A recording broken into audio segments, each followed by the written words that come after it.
Monsieur le président, monsieur le Premier ministre, messieurs les ministres, on ne mange jamais autant qu'après une chasse, avant une élection ou pendant une guerre, disait Clémenceau. Et c'est ainsi que tournent en boucle sur les chaînes d'infos les dessins animés où la bombe américaine en Iran perce comme du beurre 80 mètres de granit avant d'exploser. Même les services de renseignement américains n'arrivent pas à faire semblant d'y croire malgré les ordres de leur président. C'est ainsi que les mollahs de Téhéran rabâchent dans leurs communiqués, même pas mal, comme s'ils avaient gagné la guerre des 12 jours. C'est ainsi que Netanyahou tord les déclarations de l'AIEA pour expliquer que l'Iran était à 15 jours de déclencher l'apocalypse nucléaire. Personne ne se plaindra de la correction infligée à l'effroyable régime des ayatollahs, mais qui peut croire que le problème est réglé? La guerre au Proche-Orient dure depuis 80 ans, avec des trêves et des flambées. Elle continuera tant qu'on n'arrivera pas à imposer la solution qui garantisse à la fois les droits des Israéliens et ceux des Palestiniens.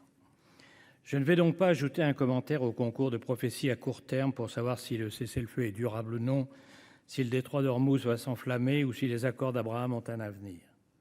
Je voudrais en revanche évoquer un sujet brûlant pour nous et que ce conflit met en évidence de façon angoissante. Où est passée l'Europe? La guerre d'Ukraine, l'élection de Trump et l'embrasement du Proche-Orient ont révélé ce que personne n'a envie de voir. L'Europe est en train de s'effacer, comme un château de sable se dissout peu à peu au bord du rivage. Trump la méprise, Vance la déteste, la Chine n'y voit qu'un marché pour ses voitures électriques, la Russie est un continent décadent tremblant devant la guerre, le reste du monde parie sur son déclin. 4 ou 5 fois par an, 27 chefs d'État débarquent de leur Mercedes noire et s'engouffrent dans le grand hôtel prestigieux d'une capitale historique, délivrent des discours prédigérés autour de grandes tables rondes ornées de fleurs, accouchent difficilement d'un plus petit dénominateur commun, et puis, heureux d'avoir frôlé le désaccord mais évité le pire, se congratulent de grandes tapes dans le dos avant de gagner le podium de la photo de groupe, avant que chacun reprenne son avion. En cas de crise, le scénario se détraque. Les contraintes de la frénésie médiatique ne peuvent attendre la convocation d'une réunion. C'est alors la course au premier qui trouve une idée. Depuis le 7 octobre 2023, la France a successivement lancé la proposition baroque d'une coalition générale contre le Hamas, assuré à Israël de son soutien inconditionnel, puis condamné la dévastation de Gaza, convoqué avec l'Arabie saoudite une conférence sur les 2 États tués dans l'œuf par les frappes en Iran, avant de proposer désormais plus modestement une aide humanitaire aux Palestiniens et hier même d'appeler le boucher de Moscou au téléphone pour lui demander d'aider à trouver une solution sur le nucléaire iranien. Aucune de ces initiatives n'a connu le commencement d'un début d'effet. En Ukraine, le réveil européen après l'invasion s'essouffle. L'Allemagne, après 3 ans d'un chancelier qui s'est comporté comme une limande apeurée, a vu son successeur montrer les muscles en attendant que dès son arrivée, les Taurus seraient livrés, avant d'expliquer une fois au pouvoir qu'il ne le serait pas.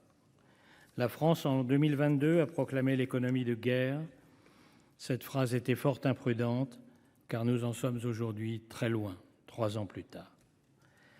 Impuissants, les dirigeants européens sont devenus les commentateurs des événements, campés devant les caméras, comme une mouche qui se pose sur l'essieu de la charrette et qui se dit « Quelle poussière je soulève ».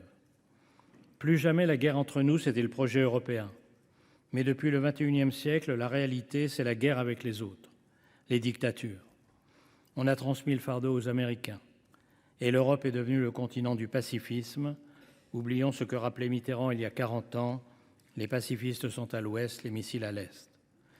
La chute du mur de Berlin a nourri la fable des dividendes de la paix. Aujourd'hui, l'Europe, c'est le pacifisme plus le désarmement. Dans un monde en guerre où les dictateurs ont juré de prendre leur revanche de leur défaite du XXe siècle, c'est un contresens absolu. La première conséquence de l'impuissance, c'est l'humiliation. L'humiliation en Iran, bien sûr, où Cécile Collère et Jacques Paris, je voudrais ici à mon tour leur exprimer ma solidarité, sont retenus dans des conditions inhumaines que nous n'arrivons pas à faire cesser malgré tous nos efforts. L'humiliation lors du prêche de Vance à Munich. L'humiliation lorsque Trump dit aux Européens qu'au Proche-Orient, on n'a pas besoin d'eux.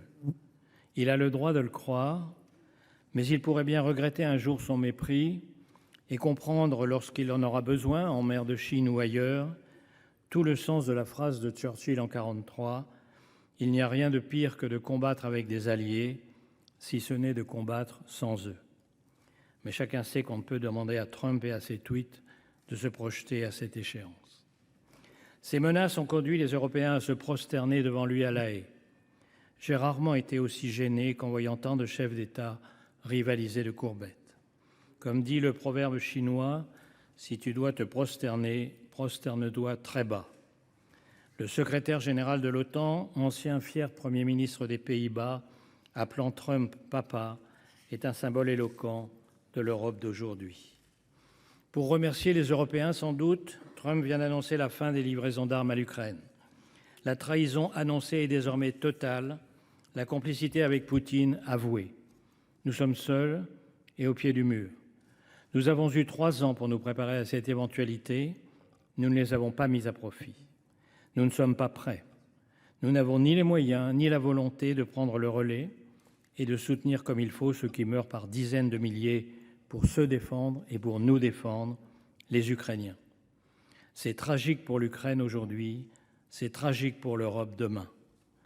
L'urgence est de moderniser et de renforcer et surtout coordonner la défense européenne à la hauteur de la compétition stratégique, de comprendre que les guerres d'aujourd'hui sont hybrides et que notre retard dans les drones, le numérique, l'intelligence artificielle et la lutte contre la désinformation est encore plus immense que l'insuffisance de notre armement conventionnel. La priorité, c'est aussi d'arrêter les discours démobilisateurs assurant que nous ne sommes pas en guerre alors que les dictateurs sont en guerre contre nous, qu'ils le disent tous les jours et surtout qu'ils le font sur les réseaux sociaux envahis de trolls, dans nos entreprises ciblées par les sabotages et les cyberattaques, au fond des mers par la section des câbles sous-marins, dans les airs par les provocations quotidiennes. Comment allons-nous persuader les Français de soutenir l'engagement pris à La Haye, de porter le budget militaire à 3,5% de notre PIB, si on ne les convainc pas que nous subissons aujourd'hui une guerre qui a radicalement changé de nature et qui est en grande partie invisible?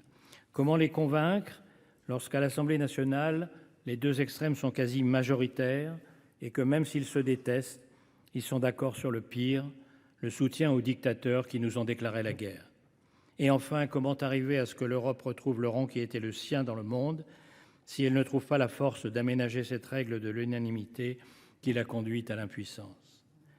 MacArthur, le vainqueur de la guerre du Pacifique, disait « Les batailles perdues se résument en 2 mots, trop tard. L'Europe doit se réveiller. Il lui faut seulement des peuples qui se souviennent de leur histoire et des dirigeants qui prennent la mesure des périls. » Je vous remercie. Merci, Monsieur le Président.